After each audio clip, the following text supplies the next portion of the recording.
ದೀಪದ ಕಂಬಕ್ಕಲ್ವಾ ಬೆಂಕಿ ಬಿದ್ದಿದ್ದು? ಏನೋ ಮನೆಗೆ ಬೆಂಕಿ ಬಿದ್ದಿರೋ ಹಾಗೆ ಕಿರ್ಚಿಸಿದ್ರಲ್ಲ ನಮ್ಮತ್ತಿಗೆ. ಅವಳ ಆಕಾರಕ್ಕೆ ತಕ್ಕ ಹಾಗೆ ಕಿರ್ಚಿದ್ಲು ಚಂದ್ರಿಕಾ.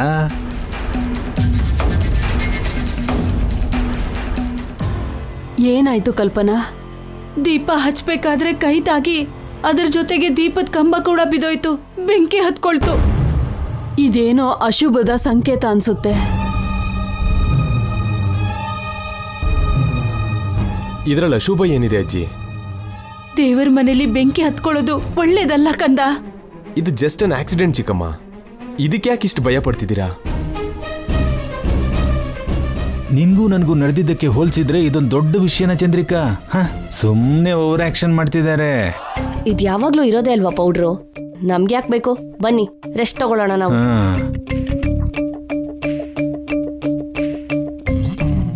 ನಮ್ಗೇನಾದ್ರೂ ಒಳ್ಳೇದಾಗ್ಲಿ ಕೆಟ್ಟದಾಗ್ಲಿ ಅದನ್ನ ದೇವ್ರ ಮನೆನೇ ಹೇಳುತ್ತೆ ಜೈ. ನಾವು ಪೂಜೆ ಮಾಡೋ ದೇವ್ರು ಮೊದ್ಲೇ ನಮ್ಗೆ ಈ ರೀತಿ ಸೂಚನೆ ಕೊಡ್ತಾನೆ. ಕಂದ ಜೈ, ಗಂಗಾ ಮಕ್ಕಳು ಹೇಗಿದಾರೋ ಒಂದ್ಸಲ ಫೋನ್ ಮಾಡಿ ಕೇಳು. ಯಾಕೆ ಚಿಕ್ಕಮ್ಮ ಅನಾವಶ್ಯಕವಾಗಿ ಟೆನ್ಷನ್ ಮಾಡ್ಕೋತಾರೆ? ಯಾರಿಗೂ ಏನೂ ಆಗಲ್ಲ. ಫೋನ್ ಮಾಡು ಜೈ.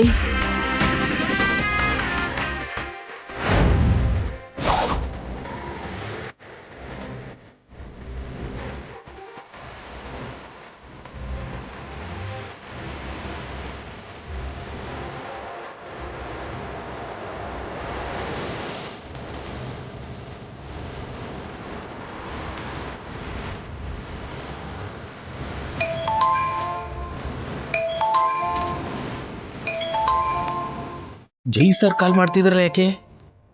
ಅಭಿ ಬಗ್ಗೆ ಆಗ್ಲೇ ಗೊತ್ತಾಗೋಯ್ತಾ? ಹೇಳಿ ಸರ್. ಎಲ್ಲಿದ್ಯಾ ನಾಣಿ? ಮನೆ ಹತ್ರ ಇದ್ದೀನಿ ಸರ್. ಗಂಗಾ ಹೇಗಿದ್ದಾಳೆ? ಮೇಡಮ್ ಅವ್ರು ತುಂಬಾ ಚೆನ್ನಾಗಿದ್ದಾರೆ ಸರ್. ಮಕ್ಕಳು? ಅಭಿ ದಿವ್ಯ ಕೂಡ ಚೆನ್ನಾಗಿದ್ದಾರೆ ಸರ್. ಯಾಕೆ ಹಿಂಗೆ ಕೇಳ್ತಿದ್ದೀರಾ ಸರ್? ನಾನು ಮತ್ತೆ ಕಾಲ್ ಮಾಡ್ತೀನಿ ಇರು. ಸರಿ ಸರ್. ಗಂಗಾ ಮಕ್ಕಳು ಸೇಫ್ ಆಗಿದ್ದಾರೆ. ಏನೇನೋ ಊಹಿಸ್ಕೊಂಡು ಅನಾವಶ್ಯಕವಾಗಿ ಭಯ ಪಡಬೇಡಿ, ಯಾರಿಗೂ ಏನೂ ಆಗಲ್ಲ.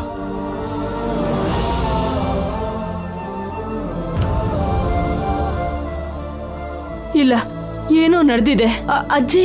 ಇಲ್ಲ, ಏನೋ ನಡೆಯುತ್ತೆ ಕಲ್ಪನಾ. ಯಾರಿಗೋ ಏನೋ ಅಪಾಯ ಆಗಿದೆ.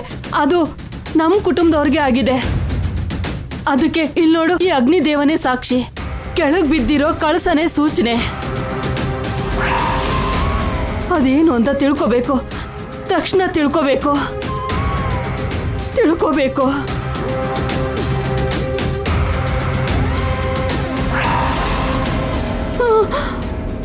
ಅಜ್ಜಿ, ಅಜ್ಜಿ,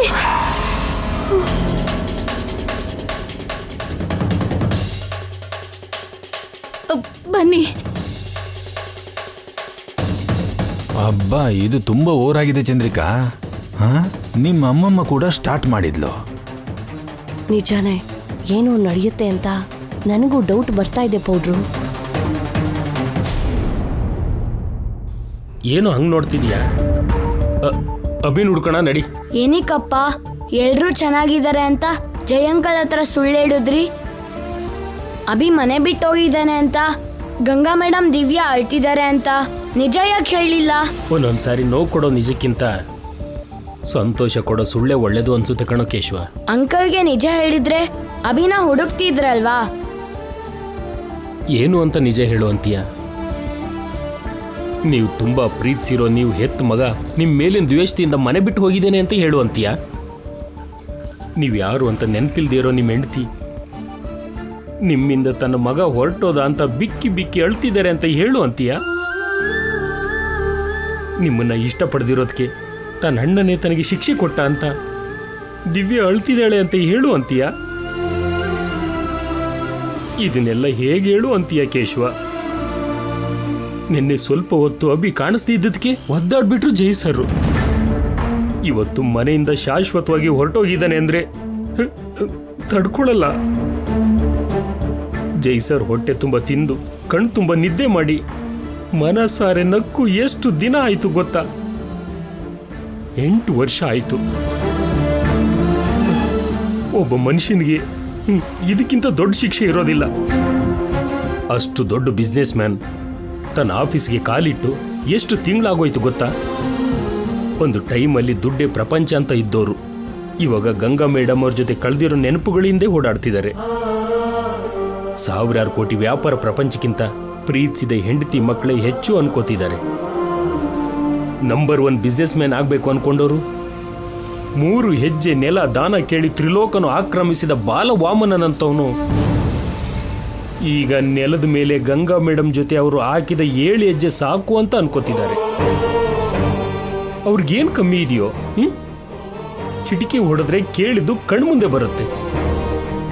ಆದರೆ ಮೇಡಮ್ ಅವರು ಮಕ್ಕಳ ಪ್ರೀತಿನ ಅವರು ಕೇಳ್ಕೋತಿದ್ದಾರೆ ಅಂದ್ರೆ ಈ ರಿಯಲ್ ಫ್ಯಾಮಿಲಿ ಮ್ಯಾನ್ ಕಣೋ, ಫ್ಯಾಮಿಲಿ ಮ್ಯಾನ್. ಇಷ್ಟು ದಿನ ಅವರನ್ನ ರಾಮ ಅನ್ಕೊಂಡಿದ್ದೆ, ಅಲ್ಲ ಶಿವ. ಆ ಶಿವನಿಗೆ ಅಮ್ಮ ಇಲ್ದಾಗೆ ಅವ್ರಿಗೂ ಅಮ್ಮ ಇಲ್ಲ. ಆ ಶಿವನಿಗೆ ಸತಿದೇವಿ ದೂರ ಆದಾಗೆ ಅವರಿಗೂ ಗಂಗಾ ಮೇಡಮ್ ಶಾಪದಿಂದ ದೂರ ಆದ್ರು. ಆ ಪರಮಶಿವ ವಿಷನ ಗಂಟ್ಲಲ್ಲಿ ಬಚ್ಚಿಟ್ಕೊಂಡಾಗೆ ಅವರು ನೋವನ್ನ ಮನಸ್ಸಲ್ಲಿ ಬಚ್ಚಿಟ್ಕೊಂಡಿದ್ದಾರೆ. ಪಾರ್ವತಿ ದೇವಿ ಶಿವನಿಗೋಸ್ಕರ ತಪಸ್ ಮಾಡಿದ್ರೆ ಜೈ ಸರು ಗಂಗಾ ಮೇಡಮ್ಗೋಸ್ಕರ ತಪಸ್ ಮಾಡ್ತಿದ್ದಾರೆ. ತನಗೆ ಪೂಜೆ ಮಾಡೋ ಪೂಜಾರಿ ಮುಂದೆ ದೇವರು ಕಣ್ಣೀರು ಹಾಕೋದನ್ನ ನೀನು ನೋಡಿಲ್ಲ. ಎಷ್ಟೋ ಜನರು ಕಣ್ಣೀರು ಒರೆಸಿರೋ ಜೈ ಸರ್ ನನ್ನ ಮುಂದೆ ಕಣ್ಣೀರು ಹಾಕೋದನ್ನ ನಾನು ನೋಡಿದೆ. ಅವ್ರ ಮನೆ ಅನ್ನ ತಿಂದಿರೋ ವಿಶ್ವಾಸಕ್ಕೆ ಅವ್ರ ಕಣ್ಣೀರನ್ನ ನಾವು ಒರೆಸ್ಬೇಕು ಕಣೋ ಕೇಶವ. ಅಭಿ ಎಲ್ಲೇ ಇದ್ರೂ ಹುಡುಕಿ ಕರ್ಕೊಂಡು ಬರಬೇಕು. ನಿಮ್ಗೆ ಜಯಂಕಲ್ ಅಂದ್ರೆ ತುಂಬಾ ಗೌರವ ಅಂತ ನಂಗೆ ಗೊತ್ತು. ಇಷ್ಟು ಭಕ್ತಿ ಇದೆ ಅಂತ ನಂಗೆ ಇವಾಗ ಗೊತ್ತಾಯ್ತು ಅಪ್ಪ. ಅಂಕಲ್ಗೆ ನೀವು ಸುಳ್ಳು ಹೇಳಿದ್ದೇ ಕರೆಕ್ಟ್. ಅಂಕಲ್ಗೆ ನಿಜ ಗೊತ್ತಾಗೋ ಅಷ್ಟರಲ್ಲಿ ನಾವು ಅಭಿ ಯಜಮಾನ್ರನ್ನ ಕರ್ಕೊಂಡು ಬರೋಣ. ಸರಿ ಕೇಶವ, ನೀನು ಆ ಕಡೆ ಹೋಗಿ ಹುಡುಕು, ನಾನು ಈ ಕಡೆ ಹೋಗಿ ಹುಡುಕ್ತೀನಿ. ಸರಿ ಅಪ್ಪ. ಕೇಶವ,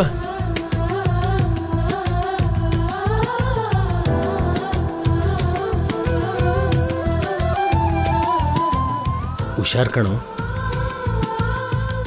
ನನ್ಗೇನೂ ಆಗಲ್ಲ ಅಪ್ಪ, ನನ್ನ ಬಗ್ಗೆ ಚಿಂತೆ ಮಾಡಬೇಡಿ. ಅಭಿ ಸಿಕ್ಕಿದ್ರೆ ಇಲ್ಲಿಗೆ ಕರ್ಕೊಂಡು ಬಾ, ನನಗೆ ಸಿಕ್ಕಿದ್ರೆ ನಾನು ಇಲ್ಲಿಗೆ ಕರ್ಕೊಂಡು ಬರ್ತೀನಿ. 3 ಜನ ಇಲ್ಲಿಂದನೇ ಮನೆಗೆ ಹೋಗೋಣ.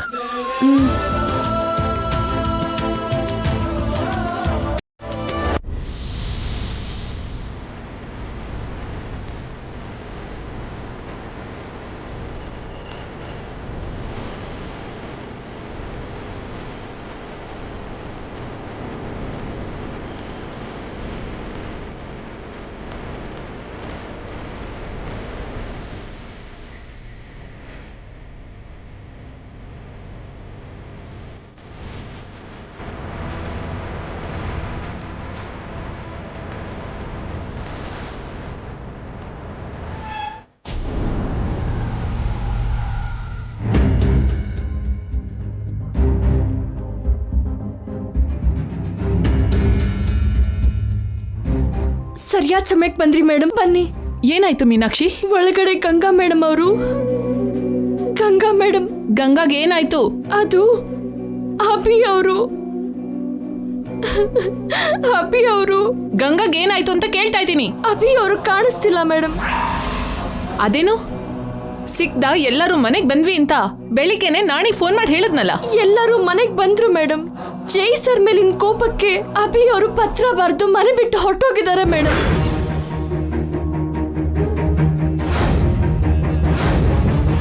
ಗಂಗಾ ಮೇಡಮ್ ಅವರು ಹತ್ತು ಪ್ರಜ್ಞೆ ತಪ್ಪಿ ಬಿದ್ದೋಗಿದ್ದಾರೆ.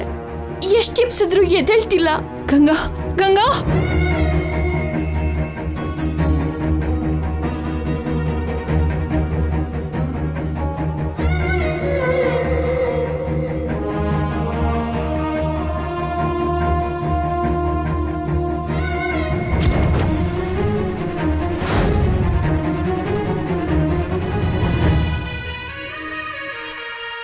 ಗಂಗಾ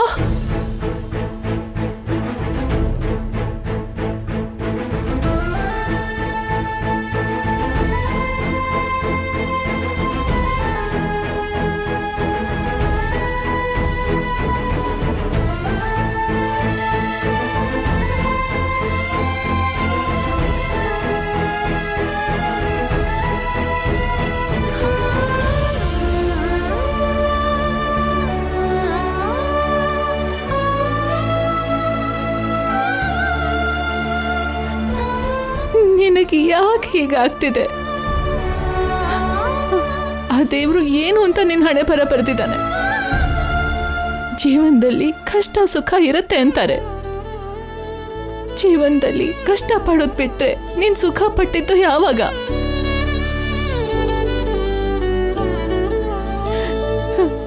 ಎಂಥ ಮನೆಯಲ್ಲಿ ಹುಟ್ಟಿದೆ, ಎಂಥ ಮನೆಯಲ್ಲಿ ಬೆಳ್ದೆ, ಎಂಥ ವ್ಯಕ್ತಿಗೆ ನೀನ್ ಹೆಂಡತಿ ಆದೆ. ಆದ್ರೆ ಎಂಥ ಜಾಗದಲ್ಲಿ ಇದೆಯಾ ಇವಾಗ? ಈ ತಾಯಿ ಬದುಕಿರುವಾಗ್ಲೇ ನಿನಗೆ ಇಷ್ಟ ಕಷ್ಟ ಯಾಕೆ ಗಂಗಾ?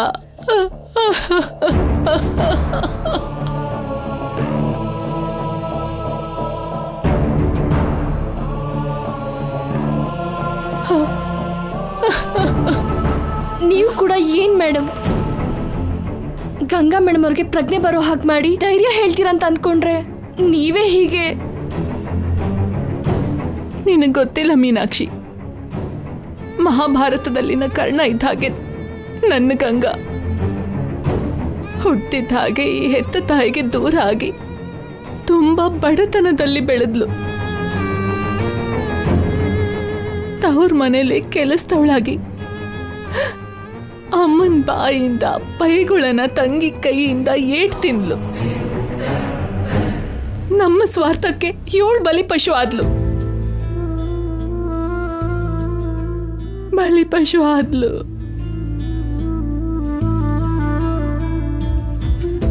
ಇವಳು ಸಂತೋಷವಾಗಿದ್ದಿತ್ತು ಬರೀ ಜೈ ಜೊತೆಗೆ ಮಾತ್ರನೇ. ಆದ್ರೆ ಆ ಮನೆ ಶಾಪ ಗಂಗಾನ ಜೈಗೆ ದೂರವಾಗಿ ಕರ್ಕೊಂಡು ಹೋಯ್ತು. 8 ವರ್ಷ ಆದ್ಮೇಲೆ ಎಲ್ಲಾನು ಮರ್ತೋಗಿ ಎಲ್ಲೋಡು ಈ ತರ ಸಿಕ್ಕಿದ್ದಾಳೆ.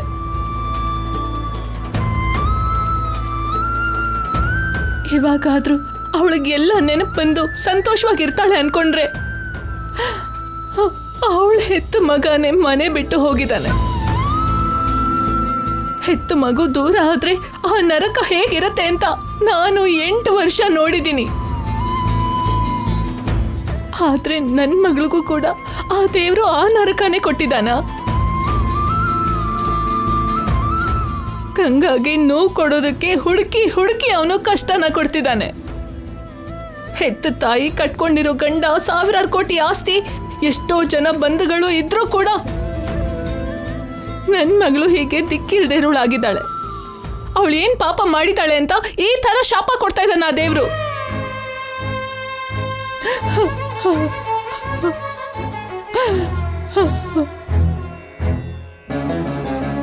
ಗಂಗಾ, ನನ್ ಬಂಗಾರ ಅಲ್ವಾ ನೀನು? ಕಣ್ಬಿಡಮ್ಮ.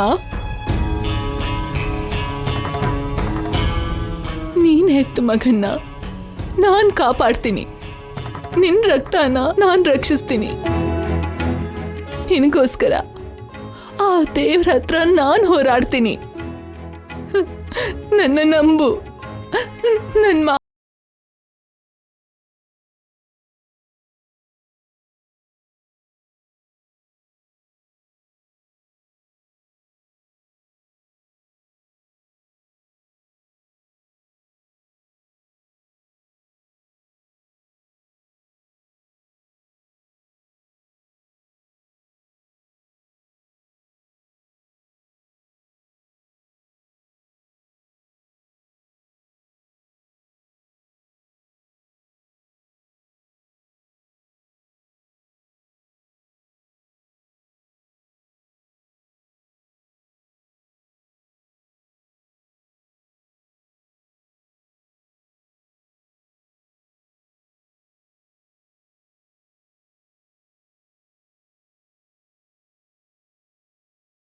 ಟೆನ್ಷನ್ ಮಾಡ್ಕೋಬೇಡ. ಇಚ್ರ ಆಯ್ತಮ್ಮ, ಈ ಟ್ಯಾಬ್ಲೆಟ್ ತಗೋ ಅಮ್ಮ. ಅಬಿ ಅಬಿ ಗಂಗಾ, ಅಬಿ ಅಬಿ ಗಂಗಾ, ಅಬಿಗೇನು ಆಗಲ್ಲ. ನೀನ್ ಭಯ ಪಡ್ಬೇಡ. ಅಬಿ ಎಲ್ಲೇ ಇದ್ರು ನಾನ್ ಕರ್ಕೊಂಡ್ ಬರ್ತೀನಿ. ನನ್ನ ಅಬ್ಬಿ ಚಿಕ್ಕ ಹುಡುಗಾರಿ, ನಾನಂದ್ರೆ ಅವನಿಗೆ ಪ್ರಾಣ. ಈ ಅಮ್ಮ ಇಲ್ದೇನೆ ಅವನು ಒಂದ್ ಕ್ಷಣ ಕೂಡ ಇರೋದಿಲ್ಲ. ಅಂಥದ್ರಲ್ಲಿ ಮನೆ ಬಿಟ್ಟು ಹೋಗಿದ್ದಾನೆ ರೀ. ನನ್ ಮಗ ಹೊರಟೋಗಿದ್ದಾನೆ.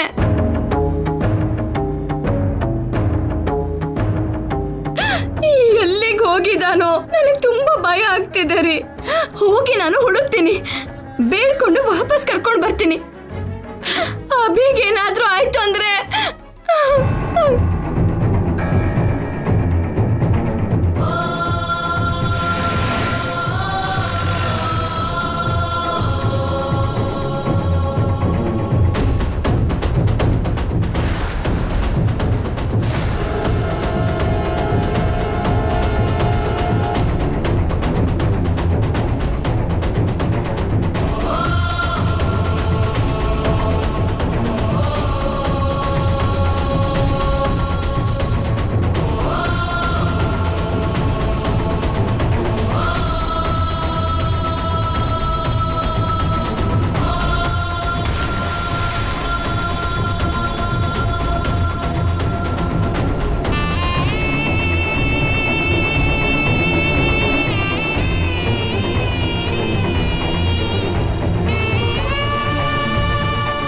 ನಾನಿರ್ಬೇಕಾದ್ರೆ ಅಭಿಗೇನೂ ಆಗಲ್ಲ, ಆಗೋದಕ್ಕೆ ಬಿಡೋದು ಇಲ್ಲ. ಅಭಿನ ಕ್ಷೇಮವಾಗಿ ವಾಪಸ್ ಕರ್ಕೊಂಡು ಬರ್ತೀನಿ ಅಂತ ನಾನು ನಿನಗೆ ಮಾತು ಕೊಡ್ತಿದ್ದೀನಿ. ನನಗಿರುವ ಆಸ್ತಿ, ಹೆಸರು, ಪ್ರಖ್ಯಾತಿ ಎಲ್ಲಾನು ಪಣಕ್ಕಿಟ್ಟಾದ್ರೂ ಸರಿ, ಅಭಿನ ಕರ್ಕೊಂಡು ಬರ್ತೀನಿ. ನಮ್ಮ ಅಭಿ ಅಂದ್ರೆ ನಿಮಗೆ ಯಾಕಂದ್ರೆ ಅಭಿ ನನ್ನ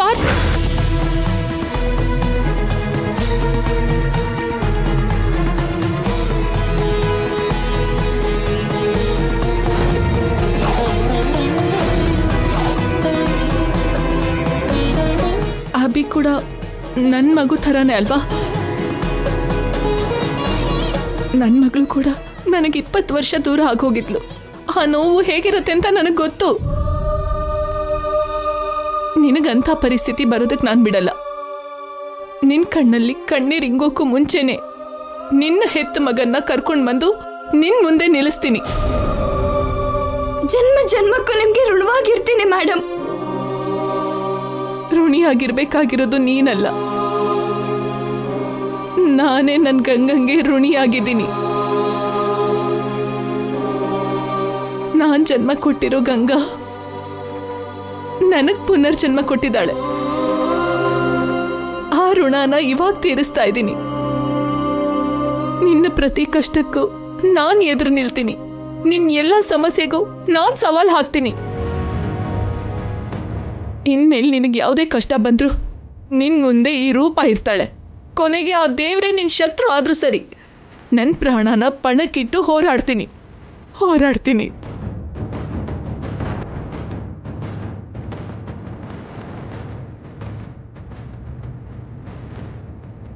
ನಮ್ಮ ಅಣ್ಣ ಅಂದ್ರೆ ನನಗೆ ತುಂಬಾ ಇಷ್ಟ ಆಂಟಿ. ಅಣ್ಣನ ಖಂಡಿತವಾಗ್ಲೂ ಕರ್ಕೊಂಡು ಬರ್ತೀರಲ್ವಾ? ಅಭಿ ಅಂದ್ರೆ ನನಗೂ ಇಷ್ಟನೇ ನಮ್ಮ. ಎಷ್ಟೇ ಕಷ್ಟ ಆದ್ರೂ ಸರಿ, ಅಭಿನ ಕರ್ಕೊಂಡು ಬರ್ತೀನಿ. ಮೀನಾಕ್ಷಿ, ನಾಣಿಯಲ್ಲಿ? ಅಭಿನ ಹುಡ್ಕೋದಕ್ಕೆ ಅವರು ಮತ್ತೆ ಕೇಶವ ಹೋಗಿದ್ದಾರೆ ಮೇಡಮ್. ನಾನು ಅಭಿ ಜೊತೆ ವಾಪಸ್ ಬರೋವರೆಗೂ ಇವ್ರನ್ನ ಹುಷಾರಾಗಿ ನೋಡ್ಕೊ. ಏನಾದರೂ ಎಮರ್ಜೆನ್ಸಿ ಇದ್ರೆ ತಕ್ಷಣ ನನಗೆ ಕಾಲ್ ಮಾಡು. ನಾನು ಹೋಗಿ ಬರ್ತೀನಿ. ಹುಷಾರು.